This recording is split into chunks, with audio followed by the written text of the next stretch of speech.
এবার আরব বিশ্বকে খুশি রাখতে নেতানিয়াহুকে কড়া হুমকি দিলেন ডোনাল্ড ট্রাম্প। কেবল হুমকি নয়, সব ধরনের সম্পর্ক ছিন্ন করারও হুঁশিয়ারি দিয়েছেন মার্কিন প্রেসিডেন্ট। ইসরায়েল যদি পশ্চিম তীর সংযুক্ত করার পথে এগোয় তবে তারা যুক্তরাষ্ট্রের সব ধরনের সমর্থন হারাবে বলে কঠিন হুঁশিয়ারি দিয়েছেন মার্কিন প্রেসিডেন্ট ডোনাল্ড ট্রাম্প। টাইম সাময়িকীর সঙ্গে এক সাক্ষাৎকারে এমন হুঁশিয়ারি দেন তিনি। সাক্ষাৎকারটি বৃহস্পতিবার প্রকাশিত হয়েছে। আলোচনায় মার্কিন প্রেসিডেন্টকে জিজ্ঞেস করা হয়, ইসরায়েলের জোট সরকারে যারা পশ্চিম তীরের পুরোটা বা অংশবিশেষ সংযুক্ত করার দাবি তুলছেন তাদের বিষয়ে তার অবস্থান কি। জবাবে ট্রাম্প বলেন, এটা হবে না। আমি আরব দেশগুলোর কাছে কথা দিয়েছি, এখন এটা করা সম্ভব নয়। তিনি আরও বলেন, আমরা আরব বিশ্বের দারুণ সমর্থন পেয়েছি। আমি প্রতিশ্রুতি দিয়েছি, তাই এটা ঘটবে না। যদি ইসরায়েল এমন কিছু করে তবে তারা যুক্তরাষ্ট্রের সব রকমের সমর্থন হারাবে। মার্কিন প্রেসিডেন্টের এই মন্তব্য এমন সময় এসেছে যখন ইসরায়েলি সংসদে কট্টর ডানপন্থী কয়েকজন সংসদ সদস্য পশ্চিম তীর সংযুক্তিকরণের একটি প্রস্তাবের প্রাথমিক অনুমোদন দিয়েছেন। ওয়াশিংটন ও আরব দেশগুলো এই পদক্ষেপকে শান্তি প্রক্রিয়ার জন্য বড় বাধা হিসেবে দেখছে। এদিকে পার্লামেন্টে পশ্চিম তীর সংযুক্তিকরণ বিল পাশ করায় ইসরায়েলকে সতর্ক করেছেন মার্কিন পররাষ্ট্রমন্ত্রী মার্কো রুবিও। এতে গাজা শান্তি প্রতিষ্ঠায় যুক্তরাষ্ট্রের পরিকল্পনা ব্যাহত হতে পারে বলেও শঙ্কা প্রকাশ করেছেন তিনি। রুবিও বলেছেন, ইসরায়েলি সংসদে পশ্চিম তীর সংযুক্তিকরণের প্রস্তাবনা এই মুহূর্তে সমর্থনযোগ্য নয়।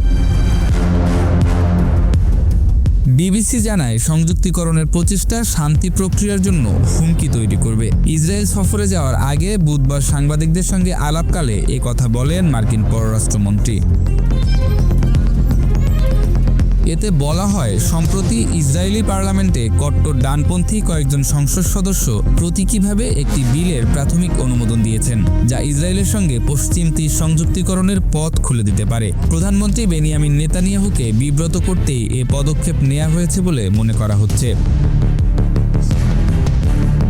1967 সাল থেকে ইসরায়েলের দখলে থাকা পশ্চিম তীরকে ফিলিস্তিনিরা তাদের ভবিষ্যৎ স্বাধীন রাষ্ট্রের অংশ হিসেবে দাবি করে আসছে। জাতিসংঘের সর্বোচ্চ আদালত, আন্তর্জাতিক ন্যায় বিচার আদালত গত বছর রায়ে ইসরায়েলের দখল অবৈধ বলে ঘোষণা করা হয়েছে। নেতানিয়াহু আগে পশ্চিম তীর সংযুক্তিকরণের পক্ষে কথা বললেও যুক্তরাষ্ট্র ও আরব দেশগুলোর সঙ্গে সম্পর্ক নষ্ট হওয়ার আশঙ্কায় তিনি তা বাস্তবায়নের পথে এগোননি। তবে তার জোট সরকারের অতি রাষ্ট্রবাদী দলগুলো বারবার প্রকাশ্যে সংযুক্তিকরণের দাবি জানিয়ে আসছে। 25-24 ভোটে বিলটির প্রাথমিক অনুমোদনও হয়েছে, তবে 120 আসনের পার্লামেন্টে সংখ্যাগরিষ্ঠ সমর্থন পাওয়ার সম্ভাবনা এখনও অনিশ্চিত। প্রধানমন্ত্রী চাইলে প্রক্রিয়াটি বিলম্বিত বা ঠেকাতে পারেন।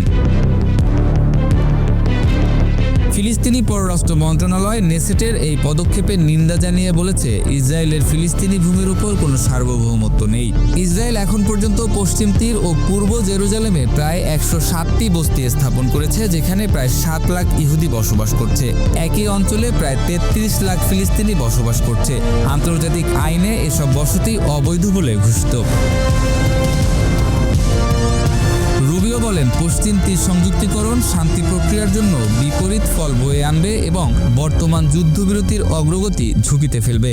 যুক্তরাষ্ট্রের ভাইস প্রেসিডেন্ট জেডি ভ্যান্স এবং 2 বিশেষ দূতের সফরের পরপরই ইসরায়েল সফরে যাচ্ছেন রুবিও। যুক্তরাষ্ট্রের প্রশাসন গাজার শান্তি পরিকল্পনার দ্বিতীয় ধাপ শুরু করার চেষ্টা করছে।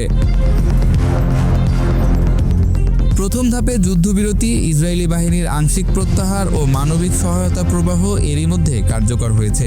যদিও দুই পক্ষই একে অপরকে চুক্তিভঙ্গের অভিযোগ করেছে, তবে যুদ্ধবিরতি এখনও টিকে আছে। রুবিও বলেন, প্রতিদিনই এর প্রতি হুমকি তৈরি হচ্ছে, কিন্তু আমরা নির্ধারিত সময়সূচির চেয়ে এগিয়ে আছি। সপ্তাহান্তে চুক্তি টিকে থাকায় আমি আশাবাদী। দ্বিতীয় ধাপে গাজায় একটি অন্তর্বর্তী সরকার